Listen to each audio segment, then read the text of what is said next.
In 1990, 31-year-old John O'Brien was a landscaper in a town just outside of Chicago, Illinois.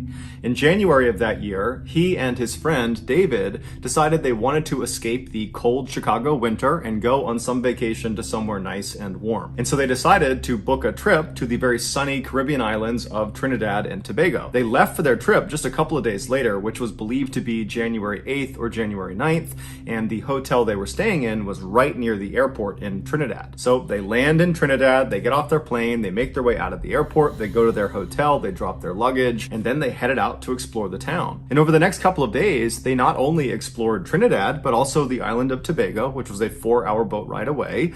And they had great food, they saw some really cool attractions, and just overall, they had a chance to relax in the warm weather while all their friends back home were freezing in Chicago. And so, by all accounts, their vacation was going exactly to plan until Sunday, the 14th of January. This was the day before they were supposed to fly back to Chicago. That day, John began complaining of some unnamed health issue, which has not been made public, so we don't know what it is, and he went to some drugstore in town in Trinidad to look for a specific medication for this unnamed health issue.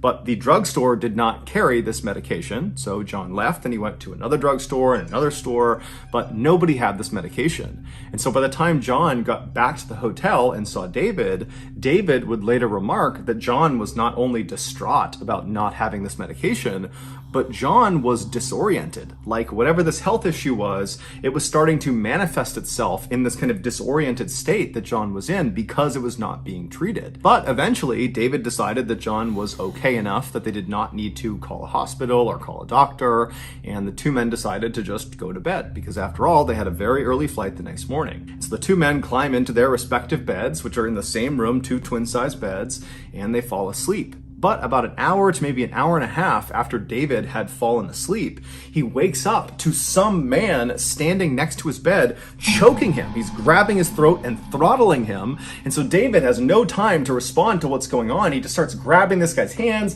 and he manages to push them off of him. And then this guy who's standing next to his bed grabs the lamp next to him and smashes David with it. David, from getting hit, falls out of the bed. He lands on the ground, and this guy, his attacker, jumps on top of him, and the two men are fighting, but eventually David manages to overpower this guy and he kicks him off. And as soon as he does that, he realizes this guy that's been attacking him is John, and John is completely naked. He's got no clothes on. And so John just stands up and David's looking at him like, what's going on? And John just runs out of the hotel room. He ends up running down the hall. He goes down the stairs. He runs past the front desk, out the front doors of the hotel, and just takes off running. And so John runs for several minutes until he reaches the airport, but instead of going through the front gates, he goes to the side of the front gates where there are these huge chain link fences with barbed wire at the top. And John, again wearing no clothes, climbs up the chain link fence and then manages to navigate the barbs at the top and drops over onto the other side. But where he landed, although it was on airport property, it was kind of like a trap because this airport had 2 fences around its perimeter back to back. And so where John landed was like this grassy no man's land between these 2 fences. But John was on this kind of deranged mission, so he stands up and instead of trying to get back out again, he turns and climbs the next fence, the one that is closer to the airport. And so he climbs up this fence, he manages to get past all the barbed wire at the top, and he drops into the parking lot on the other side. He stands up and just continues running towards the main building of the airport. But between him and the main building of this airport is this huge concrete wall that doesn't look like it has any place to grab onto to climb over it. But John runs up to this wall and manages to climb up and over the wall. And where he landed on the other side was right next to this security guard shack. And so he comes crashing down, and the 4 security guards that are in this shack, they see him come over the wall. They see this naked guy just suddenly appear, and so they charge out to apprehend him and figure out what's going on. But John apparently attacked them. We don't know exactly what he did, but he managed to overpower all 4 of them, and he stole their 4-wheel drive vehicle. And so John just bombs away from the security guard shack with the 4 4 security guards chasing him on foot, and John, he weaves around the outside of the main airport building and he heads out onto the tarmac. Out on the tarmac, there were several planes that were moving into position for takeoff. One of those planes was this huge British Airways jet airliner passenger plane that was actually the next to take off. They'd already fired up their engines and they were sitting at the top of the runway just waiting for clearance. And John just drives directly into this plane. But the vehicle he was driving, this little 4-wheel drive vehicle, it was not tall enough to actually strike the main body of this plane. So instead, when he hit this plane, he basically got wedged underneath one of the wings. At this point, the 4 security guards that had been attacked and had their vehicle stolen from them, I mean, they're running towards the tarmac, but they've also alerted other security personnel in the airport who are all streaming out onto the tarmac towards this British Airways plane and this vehicle and John. And so as they are descending on the scene, the security guards would see John from the passenger seat of this 4-wheel drive vehicle. He stands up and they can see he's got a pretty nasty cut on his shoulder. And John reaches up and starts rubbing his hand on the underside of the plane, which had been damaged from running into it. And there was oil leaking off the underside of this plane. And John began rubbing this oil around and then dabbing it into his big wound on his shoulder. And then after packing it with this oil, John leapt out of the wrecked 4-wheel drive vehicle and then just took off running away from all these security guards and away from this plane. And in the chaos of this moment, all these security guards and all the airport personnel that were descending on this scene, they managed to lose sight of John. He disappeared on the backside of this plane. And so all these security guards and airport personnel, they come to a stop about 100 feet away from this plane and this wrecked vehicle, and they're just kind of staring at it, wondering, what are we going to do next? They're calling other agencies to come in and assist with this situation, when all of a sudden, somebody notices John about 300 feet away on the other side of the plane. He comes out from behind a building. And so he's running towards the plane, he's running towards this wall of security guards and other airport staff, and John, he manages to get all the way up to the plane before anybody can come up and apprehend him. And when he reaches the plane, he stops for a second, looks up at the engine of this airplane that's still spinning. It's been turned on, and John jumps into the engine, and instantaneously John ceases to exist. He is completely decimated. No one knows for sure what actually caused John's rampage, although it's assumed it had to do with whatever this unnamed health issue was. Ultimately, his death was ruled a suicide. One of the most dangerous Olympic sports is called luge. In a nutshell, 1 or 2 people who are called lugers will ride a sled down a hill as fast as they can. But this hill is this narrow, winding, banked ice track, and these lugers will ride a sled that will go as fast as 80 miles per hour or faster. While accidents in luging are actually quite uncommon, when they do occur, they can be catastrophic. In 1986, a luge track was built on a ski hill in Alberta, Canada, for the luge event of the 1988 Winter Olympics. This track and the surrounding ski area was called Canada Olympic Park. After the Olympics were over, this park was open to the public for recreational purposes. Nearly 30 years later, on January 29, 2016, 3 teenage boys snuck into Canada Olympic Park after hours. They made their way up the hill until they reached this blue 6-foot-tall fence that was covered with warnings telling people to stay back and don't go past this fence unless you are authorized personnel, and these 3 teenage boys were not authorized personnel. Inside of this 6-foot-tall blue fence was what looked like this tall flight of stairs that led up to what looked almost like a log cabin. And that cabin was the starting house of the luge track. The track literally came out of the cabin and fed down below. The 3 boys, one of which had actually worked at this park the winter before selling tickets, they looked at each other and grinned and then chucked their plastic sleds over this blue fence, and then they climbed up and over themselves. Once on the other side, they each picked up their sled and then made their way up the stairs into the starting house. Once they were inside, they kind of arranged themselves to see who would go first, second, and third. They put their helmets on because they all brought helmets. They strapped on headlamps so they could see the course because there were no lights on the course.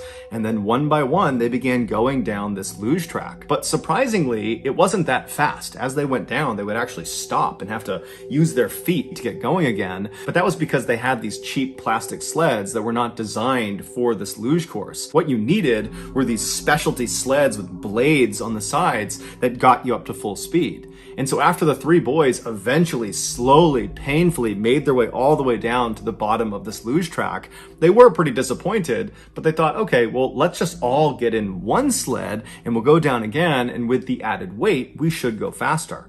And so they marched their way back up, all the way up to the top of the starting house, and all three of them sat in one sled and they pushed off, and sure enough, they went way faster. They bombed all the way down this track. It was so much fun. They were totally exhilarated, and after doing it a couple more times, they decided, okay, our luck's gonna run out, we're gonna get caught, and so they climbed back over that blue fence and snuck out of the park without getting caught. The following weekend, those three same boys, along with 5 of their friends they had recruited, returned to Canada Olympic Park after hours. And so the 3 boys that had been there the weekend before, they led the group up the hill. They got to that blue fence that surrounded the luge starting house, and one by one, each of these teenage boys climbed up and over this fence, and they made their way up the stairs into the starting house. Once they were inside, they began figuring out who was going to go in each of the 3 sleds they had brought along.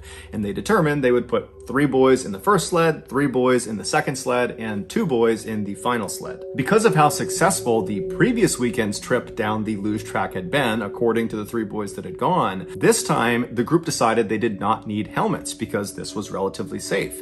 They also decided not to bring headlamps because they figured it would be more exhilarating to go flying down this track in the darkness. And so a little after midnight on February 6th, the first 3 boys climbed into the first sled and pushed off. At first, it was going exactly to plan. It was fun, they were going fast, it was exhilarating, but then disaster struck.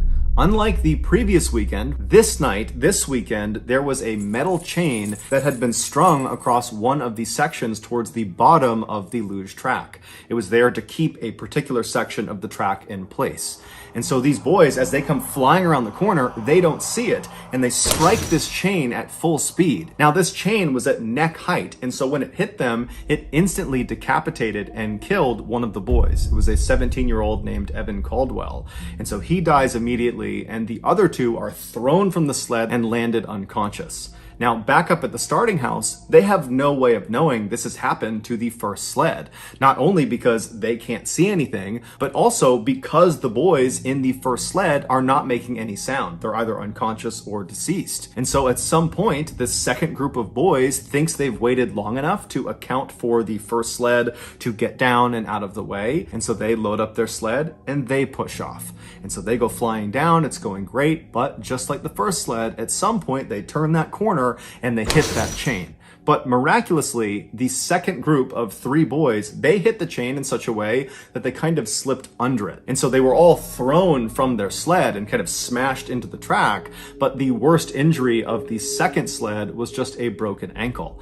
And so this group, they stand up and they're totally disoriented. It's dark. They don't know what they just ran into. And before they had a chance to kind of collect their thoughts and yell up to the starting house to try to warn the third and final group not to go, it was already too late. All the boys could do in the second sled group was to just get out of the way as the third and final sled carrying the final 2 boys came bombing down, and they too struck that chain at full speed. One of the 2 boys on board this third and final sled was a 17-year-old named Jordan Caldwell, and he too, unfortunately, would be decapitated by the chain and would die instantly. And he was actually the twin brother of Evan Caldwell, the boy on the first sled who had also died. The other boy on the third sled would be thrown from the sled and would suffer grievous injuries as well. One of the survivors of the crash, who was actually on the first sled, his name was Caleb, and he was knocked unconscious from being thrown. When he came to, he was laying in a section of the track that was covered by a tarp,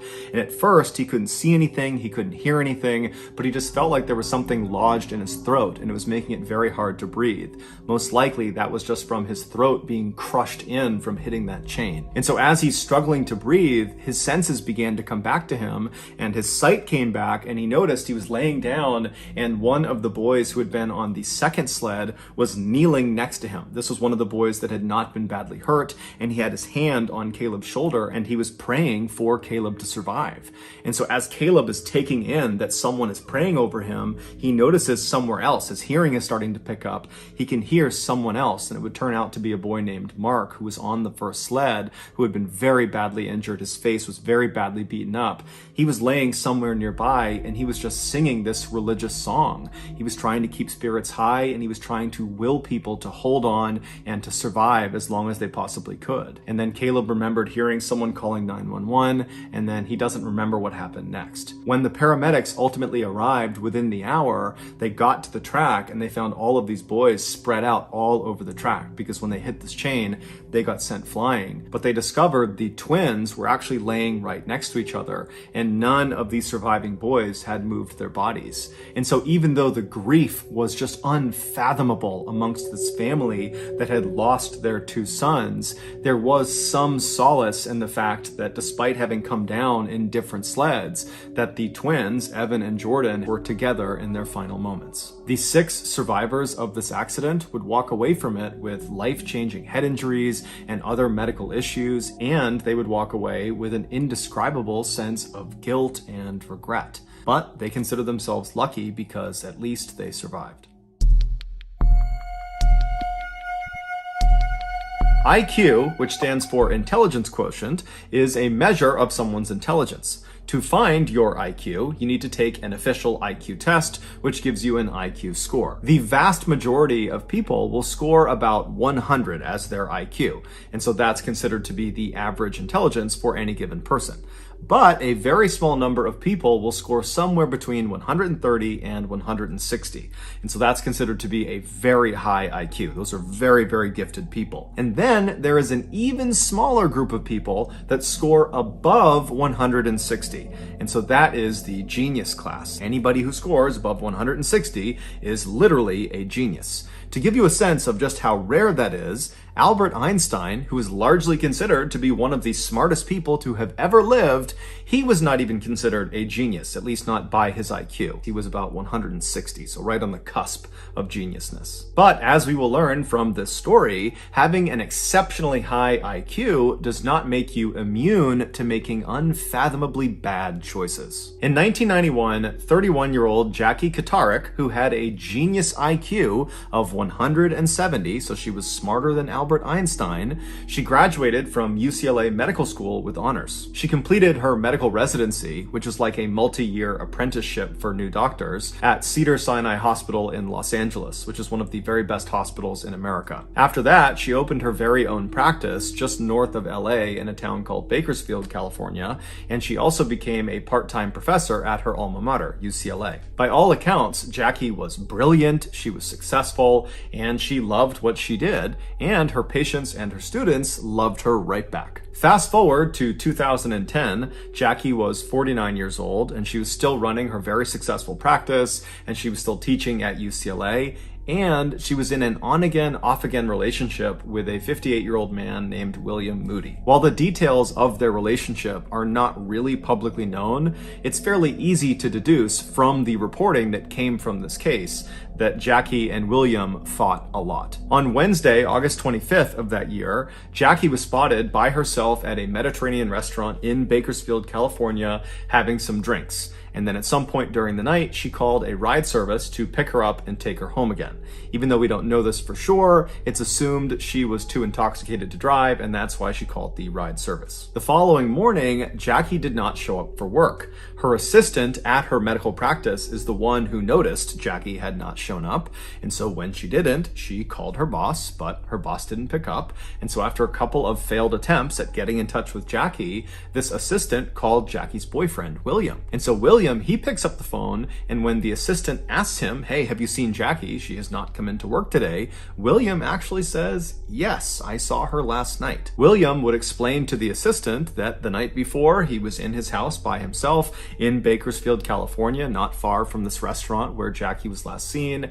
And he said that at some point, unannounced, he saw Jackie pull up in front of his house. And so he could tell from her general demeanor and her look and her pace that she was upset about something, or he just sensed there was going to be some conflict if he went to the door. And so he decided to actually slip out the back door and kind of run away from his property before Jackie could see him. And so he actually left the property and went to a friend's house who was nearby and spent the night with this friend. And so when the assistant called William, William was actually still at this friend's house. He had not been back to his actual property. And so he would tell the assistant that, the last I saw of Jackie, it was late at night. She had pulled up in front of my house, but then I split. So I don't know what she did. I assume she left. But William would tell the assistant that, you know what, I'll go back over to my house and I'll see if she's still there or if there's some indication of where she might have gone.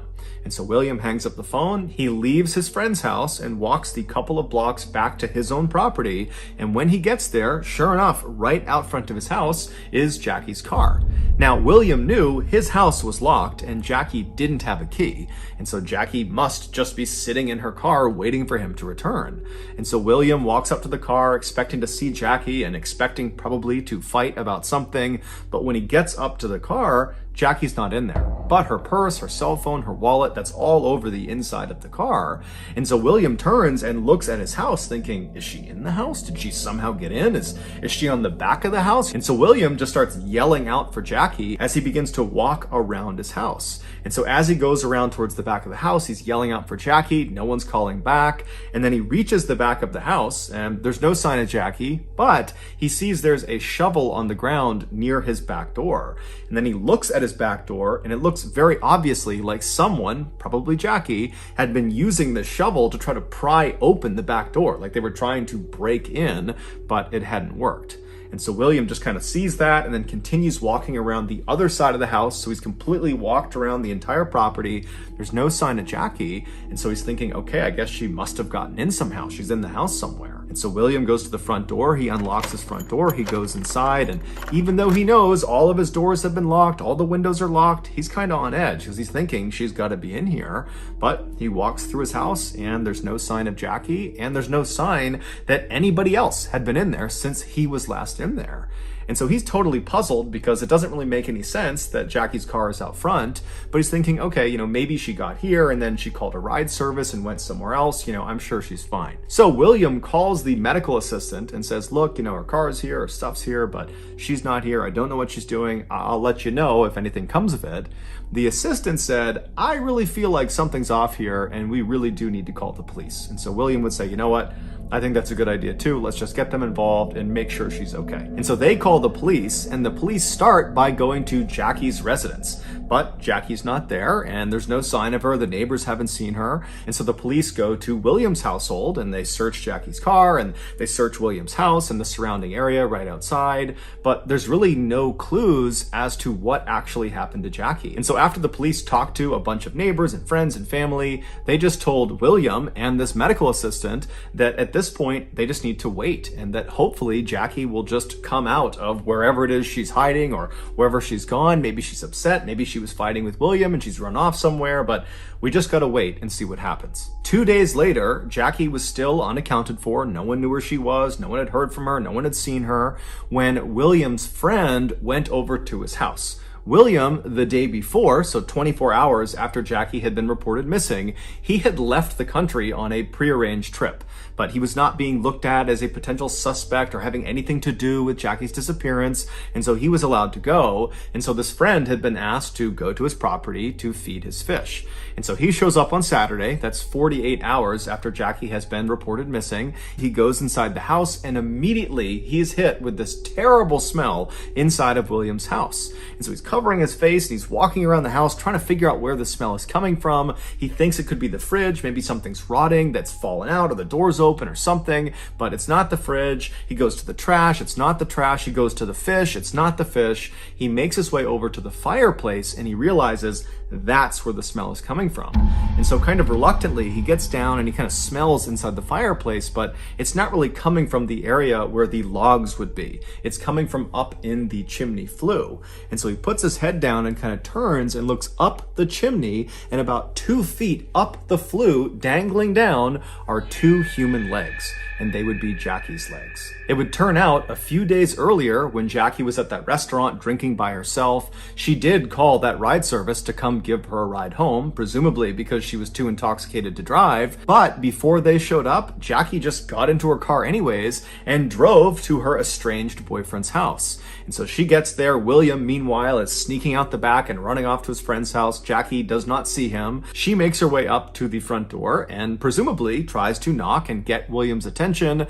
But when no attention is given to her and it seems like no one's inside, she decides she's going to try to get into the house. And so the front door was locked, the windows were all locked. She got to the back door and that was locked. So she tried the shovel and tried to pry it open, but it didn't work. And so eventually Jackie climbed up the permanent ladder that's on the back of the house. There isn't much online describing this permanent ladder. It could be a fire escape or it could be some sort of lawn decoration, but there was something on the back of the house that you could climb up if you wanted to. And so Jackie climbed up this permanent ladder and actually got onto the roof. And then when she was on the roof, she walked to the center where the chimney was, and there was this cap over the top of the chimney to prevent things from going into the chimney. She removed the cap and then lowered herself feet first into this chimney. Now, it's unclear how quickly she descended this chimney, but eventually she got stuck because the width of this chimney was not uniform. It started fairly wide at the top and then narrowed as it went down. And so at some point, as she went down feet first, she would have gotten completely wedged. It wouldn't have mattered if her hands were above her head or by her side, because either way, they were useless. She couldn't bend her arms and there was nothing to grab onto, so her arms couldn't do anything. And then below her, there was nothing for her feet to push onto. And so she was totally stuck. And since William was not in his house, he had left, there was no one there to help her. And so Jackie probably started screaming for help, but as soon as she did that and she exhaled that huge scream, her chest would have constricted from exhaling, and that would have shrunk her chest, making her thinner, and she would have dropped a little bit farther into the chimney. And then when she breathed back in again, her chest would not be able to expand back to its original position because the chimney would be restricting her. It's like this brace that's around her chest that as she gets lower and lower and lower, it gets tighter and tighter and tighter. And so her lung capacity is shrinking second by second. And as her lung capacity shrinks, she would not have had the lung strength to emit a loud enough sound to get anybody's attention. Basically, she couldn't scream. She couldn't take in a big enough breath to scream out. And so she was just stuck in this totally compromised position in this claustrophobic little chimney where she could do nothing but wait and hope maybe William or someone took notice of the fact that she was in here, even though, again, she couldn't get anyone's attention. And so most likely she would have begun rationing her breaths because, again, every time she breathes out too much, she goes farther and farther, making it harder and harder to breathe. And at some point, starting on Thursday night, she would have heard William in the house. He would have been only a few feet away from her, but she can't make a sound loud enough to get his attention. And we know she was alive by Thursday night because neighbors heard someone faintly yelling help on Friday night. So nearly 48 hours after she got stuck in the chimney, it's believed she was still alive. And those neighbors, when they heard that faint call for help, they assumed it was kids in a nearby pool, and so they didn't do anything about it. When they found out what had happened, they thought, you know what, it was coming from that chimney. That's where we heard it coming from. Jackie would die shortly after the neighbors heard her calling for help because she was dead by the time the friend found her in the chimney the following day on Saturday. Jackie would die from mechanical asphyxia, which is basically suffocation, but it's caused by some physical obstruction. And in this case, it was the chimney. The chimney literally crushed her chest to the point where she could no longer inflate her lungs. It would take firefighters approximately 5 hours to break this chimney down to finally retrieve Jackie's body. No charges were filed against anyone for Jackie's death. It was ruled to be an accident caused by an unbelievable error in judgment by an unbelievably brilliant woman. So that's going to do it, guys. If you found the secret in today's episode, let us know in the comments section what it is and where you found it. So give us the timestamp. And if you're the first to do that, we'll pin you at the top of the comment section. If you got something out of today's episode and you haven't done this already, the next time the like button needs a pair of socks, offer to loan them yours, but make sure you give them a pair that immediately slides down into their shoe as soon as they start walking.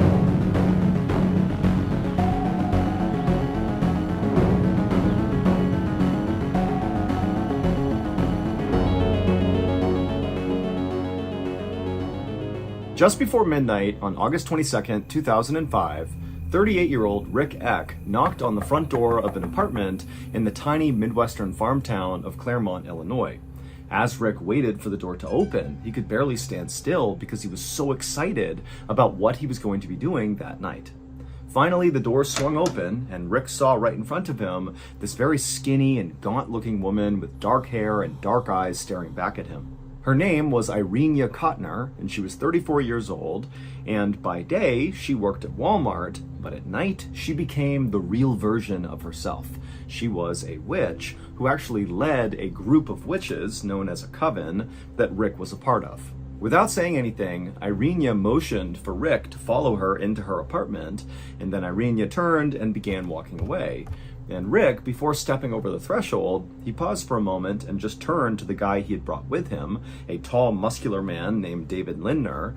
And Rick, he just kind of nodded at David, and David nodded back, and then the two of them walked inside. As Rick and David followed Irenia into her apartment, Rick still could barely contain his excitement. He had only joined this coven recently, about a year and a half ago, and so witchcraft, which is something they were going to be doing that night, was kind of new to him, but it was very exciting. Rick had been inspired to become a witch and join this coven after watching the Harry Potter movies, and so he was hopeful that tonight would go something like Harry Potter. And Rick knew David, the guy he had brought along, was this very powerful warlock, which is a male witch, and so he figured, if David's here, this is bound to go to plan. Rick just hoped he'd be able to keep up with David, or at least play some sort of meaningful support role. Irenia eventually led Rick and David down this dark hallway to this small living room where in the middle of the floor was a ring of lit candles. And as soon as Rick and David stepped into the room with Irenia, they were hit with this powerful smell of incense that had been burning in the room. And also there was all this smoke hovering in the air from the various things that Irenia had been burning in preparation for tonight's event. Rick, David, and Irenia walked quietly into the middle of this circle of candles, and they sat down cross-legged in a circle facing each other, and then they got ready to begin. Life in the town of Claremont was normally very quiet and peaceful. I mean, this is a town that literally has more cornfields than people, and Claremont was over 100 miles away from the nearest city. But beneath the calm exterior, Claremont had a dark side. Amongst the 200 or so residents of Claremont were several very dark witches. Not this coven, not Irenia, Rick, and David. They were the good guys. The dark witches, they were kind of out and about in this town and doing bad things, like practicing evil magic and evil witchcraft. And so this coven, led by Irenia, was actually in place to try to combat these evil witches in their midst. And tonight, Rick, David, and Irenia were going to attempt to perform their most ambitious and important magic yet.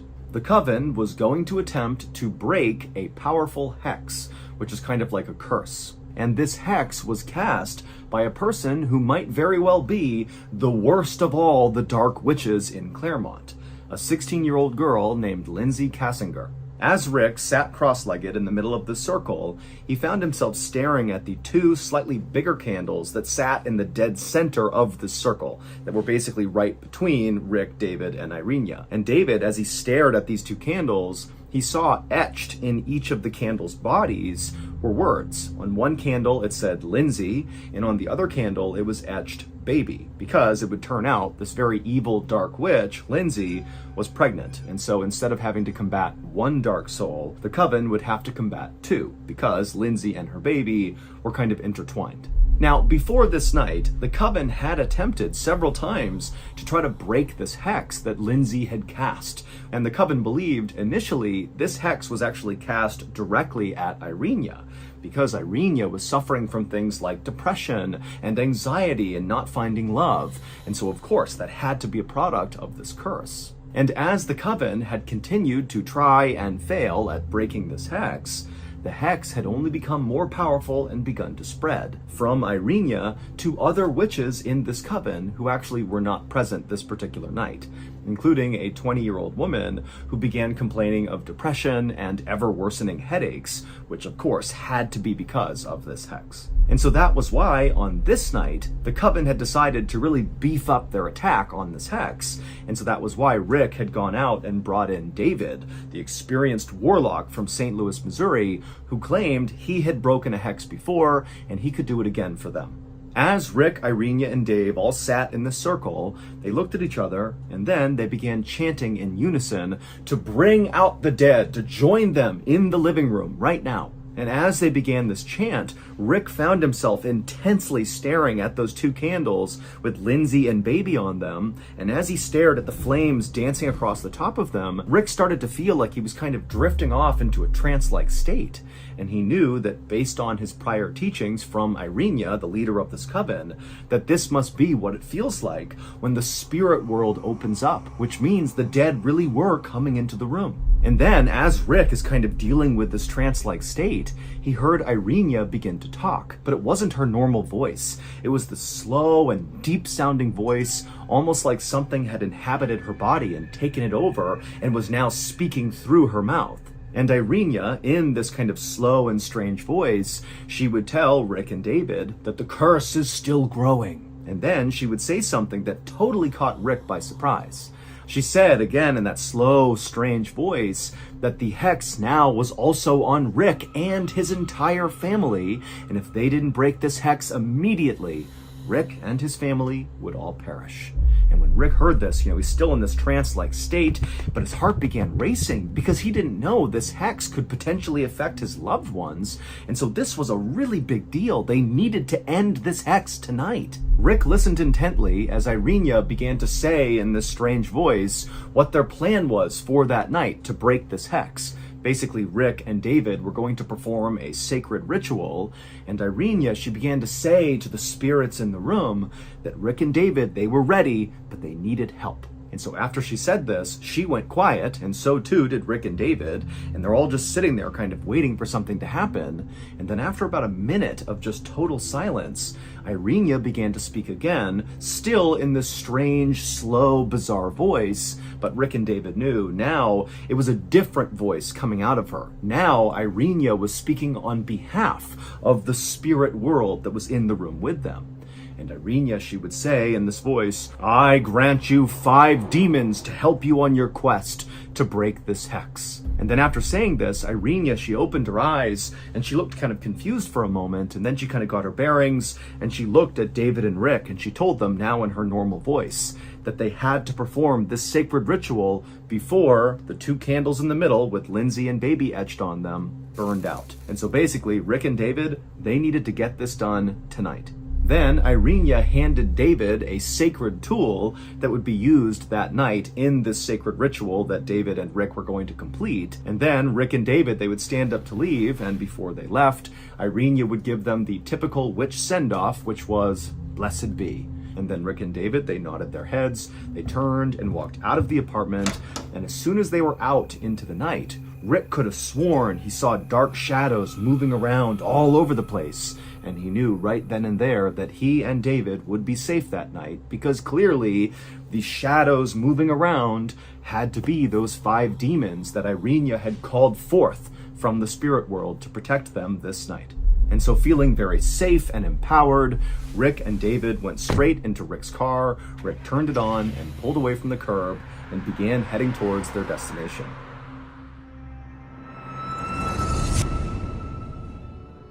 The other day, old Seagull Lung was looking pretty down, and so naturally, I offered him some of my iced wildebeest retinas to suck on, but he just shook his head and said, "Dad, thank you, but what I really need right now is, a bloodthirsty horde of zombies to descend on this town so I can savagely destroy them with various DIY weaponry." But alas, zombies aren't real, and so my dream will never come true. And at this point, I just slapped Lung right across the face. And I said, Lung, are you kidding me? You ever heard of a little thing called DLS? Doomsday Last Survivor? You kidding me? They literally have trillions of zombies you can slaughter right now. You kidding me?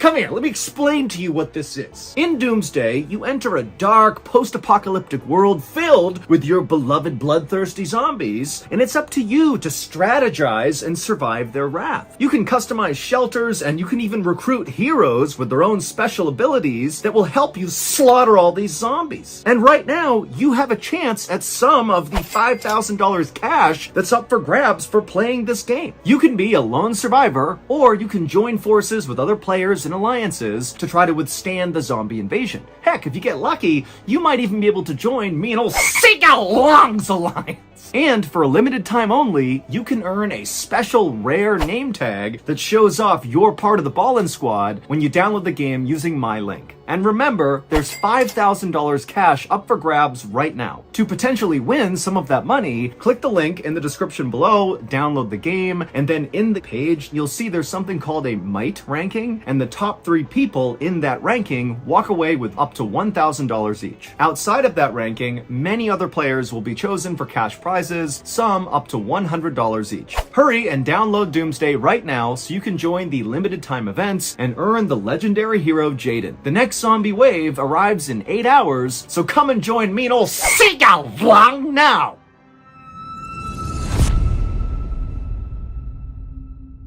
A few miles away, at the house where the 16-year-old evil witch, Lindsay Kassinger, lived, a 20-year-old Army private named Joshua Bennett was sitting at the kitchen table in Lindsay's house, eating chicken wings and just kind of enjoying his night. Josh didn't know Lindsay very well, but he wasn't at her house to see Lindsay. He was at her house to see his own mother. And Josh and his mother had a lot of catching up to do. She had abandoned him and his father when he was young, and so Josh's dad had raised him, and then when Josh was old enough, he had joined the military, and now he was about to deploy to the Middle East to go to war.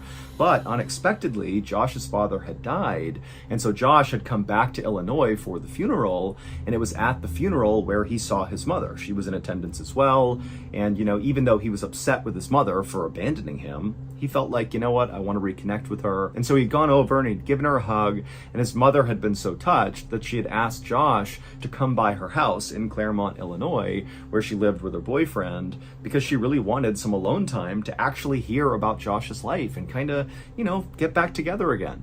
And so, of course, Josh had said yes. And so here he was at this house in Claremont. Now, Josh had arrived at this house a little bit earlier, and he was surprised to discover that it was not just his mother and her boyfriend living there, but also his mother's boyfriend's son, whose name was Jackie, was also living there, along with his pregnant girlfriend, the evil witch, Lindsay Kassinger. But Josh didn't really mind that there was extra people. It was just maybe a little bit confusing that this was kind of a big roommate situation. But it seemed like Jackie and his girlfriend Lindsay were very nice people, and they quickly went downstairs to the apartment in the basement and kind of just stayed out of the way so Josh and his mother could catch up. And so after Josh finished eating his wings, his mother came into the kitchen and the two of them chatted for hours. And then finally, at about midnight that night, Josh decided to go to bed. So he said goodnight to his mom, he retreated to the bedroom, and he laid in bed. But he couldn't really sleep right away because he had a lot going on in his life. I mean, he had just lost his dad a couple of weeks ago, and then at the same time, he had reconnected with his estranged mother, and he's about to deploy to Iraq, to a war zone, and, he felt ready for that, but at the same time, he was kind of apprehensive. It's about to happen. I hope I'll be able to do my job. And so with all these kind of intense thoughts swirling around his head, he just kind of laid there and didn't really expect to sleep anytime soon. But eventually, Josh did fall asleep. However, it felt like he had only been asleep for a couple of minutes when he was abruptly woken up by the sound of barking coming out from the kitchen. Jackie's dog was going crazy. And so Josh grabbed his phone and he checked the time and saw it was 3 a.m. And so instead of going out there and dealing with this dog, he just thought, you know what, it's gonna stop eventually. And so Josh grabbed his pillow and he put it over his head and tried to muffle the sounds so he could fall back asleep. But it didn't work. The dog just kept on barking. And then when Josh took the pillow off his head and kind of sat up wondering what he should do about this dog situation, he heard the sound of a man's voice, a stranger's voice, saying, "I bring you forth from the dark."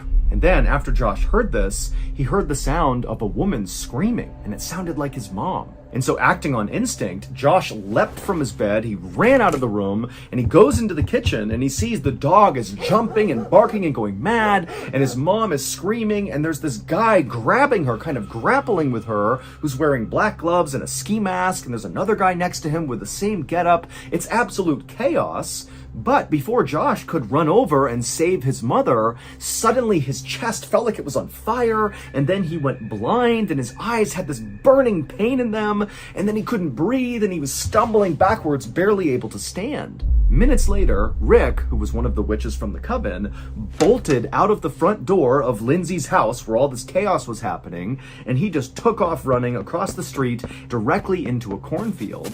And as he ran, he felt this throbbing pain in his leg, and he could feel blood pooling in his shoe. Rick ran until he couldn't run any farther, and then he collapsed onto the ground, and then he began thinking about what an absolute disaster it had been inside of the evil witch's house. Not only had they failed to break the hex cast by Lindsay, but also Rick was concerned that David, his partner, who was still at the house, was dead. And Rick, he began looking around wildly, hoping all those demons that were sent to help them from the spirit world, he was hoping they'd be nearby and they'd know what to do. But Rick looked around and there was no one. And so Rick thought for a second, oh my gosh, Lindsay's hex must be stronger than any of us realize. We have to do something now. We have to end this before me and my family get killed too. And so Rick pulled out his phone and he called Irenia, the leader of the coven, to get her advice about what they should do next. But Irenia didn't respond to what Rick was saying the way he expected her to. Instead, she seemed very cold and almost enraged at what he was saying. And then, before Rick could kind of figure out what was going on with Irenia, he heard off in the distance the sound of sirens making their way to the evil witch's house. Over the next few days, police detectives would speak to everyone inside of Irenia's coven, as well as everyone who knew both Irenia and Lindsay. And slowly but surely, the police would put together what actually happened inside of Lindsay, the evil witch's house, in the early morning hours of August 23rd, 2005. At about 3 a.m. on August 23rd, 2005, Rick and David pulled up onto Lindsay's street and they parked their car a little ways away from Lindsay's house. And then after parking, Rick and David donned their ski masks and their gloves. And then after looking at each other and nodding, they hopped out and began walking towards Lindsay's house. Their plan was to sneak in through one of Lindsay's windows and confront Lindsay the evil witch directly and break the hex by performing a sacred ritual. And then after this ritual was over, they had a second ritual they would need to perform that would send Lindsay's evil soul through the gates of hell. And to do that, they needed the help of the 5 demons that had been sent along by Irenia from the spirit world. Now, Rick and David felt like this was a great plan. However, as soon as they got to Lindsay's house and David actually began trying to climb into one of the windows, everything fell apart. First, the dog began to bark inside of Lindsay's house, and that alerted Josh's mother, who came into the kitchen and sees the dog and sees David falling through the window. And Rick, who didn't really know what was happening inside the house, he just climbed through the window after David, and when he stood up in the kitchen, he realized it was too late. They were totally caught. And so Rick, not really knowing what to do, he's seeing all this yelling and chaos happening. He looks over at David and he sees David grab something from his belt and he pulls it out. And it was the tool that Irenia had given them when they left her apartment to go carry out this sacred ritual. This tool was part of that sacred ritual, and it was a long, sharp knife. And what they were going to do is stab the evil witch, Lindsay Kassinger, to death with it. That was how they were going to break the hex. And then after they killed Lindsay, they were going to perform this weird ritual with her clothing that would send her soul through the gates of hell. Now, Rick did understand that this was the plan. They were going to murder Lindsay, but perhaps he didn't really know how serious David was about carrying it out, or the fact that David was not really a warlock as much as he was a violent criminal who had bragged to Irenia about previously murdering someone who had cast a separate hex. And so by killing this person, that was how David had broken the hex previously. Also, Rick may not have known that David had been instructed by Irenia to not let anything stand in their way, to break this hex, to carry out this sacred ritual on Lindsay. And so Rick just watched as David raised the knife and began stabbing Josh's mother over and over again in the chest while screaming, "I bring you forth from the dark." And it was at this point that Josh, the army private who heard all this happening, came charging out in his underwear into the kitchen, and Rick watched as David went from stabbing Josh's mother to turning and immediately stabbing Josh directly in the chest. And Rick, at this point, he just jumped right in on it and pulled out his pepper spray and sprayed Josh in the eyes. And so that was why Josh felt the burning sensation and then went blind and couldn't breathe and fell to the ground. And so now it is absolutely chaos inside of this kitchen, and the actual target of David and Rick's, Lindsay, the evil witch, she managed to run out of the house and run to a nearby neighbor's house to get help. Meanwhile, the evil witch's boyfriend, Jackie, he comes upstairs carrying a shotgun. And at this point, Josh is on the ground, clearly dying from the stab wound to his chest. His mother as well is struggling on the ground. And David is going totally nuts, saying all these strange things and whipping his knife around. And Rick is just totally panicking and doesn't know what to do. And so when Jackie ran at Rick with this shotgun, Rick pulled out his own knife and attempted to stab Jackie, but somehow missed Jackie and stabbed himself in the leg. And so that was why his leg was throbbing and bleeding, because he had stabbed himself. And then after Rick had stabbed himself, Jackie just walked over and Spartan kicked Rick down the stairs into the basement. And then Jackie turned his attention from Rick to David, who was still just going nuts with this knife and being a total maniac. And Jackie just walked over to David, and David, he sees the shotgun coming over to him, and he tries to move the barrel out of the way, but then somehow only manages to point the gun directly at his own stomach, at which point Jackie just fired a slug directly into David's gut. And it was at this moment, as David is crumpling to the ground with this horrible stomach wound, that the neighbor that Lindsay, the evil witch, had gone to go get, had come to the house. They went inside, and they found a scene of absolute carnage. And before the neighbor could even do anything, Rick, who had stabbed himself in the leg and been kicked down into the basement, had scrambled up the steps and just run right past all the bodies on the ground, past the neighbor who didn't even do anything, outside, and Rick just kept on running out into that cornfield. And so at this point, the neighbor didn't even try to figure out what happened. He just called 911. But it was already too late for Josh, the army private, who was only at this house to reconnect with his estranged mother before he deployed to Iraq. And here he was, dead on the ground from this totally bizarre attack. It would turn out Rick, David, and really the entire coven of witches that fell under Irenia had been totally duped. They all fully believed that Lindsay was in fact an evil witch who had cast this hex on Irenia, which was spreading to all the other members of the coven. But in reality, Irenia, the leader of this coven, she didn't believe there was a hex. That had nothing to do with any of this. The whole coven thing was totally made up. She was just jealous that Lindsay was dating Jackie. Irenia had previously dated Jackie, and they had broken up, and Irenia still wanted to get back together, but Jackie didn't. And so now that Jackie was with Lindsay, Irenia just couldn't handle it.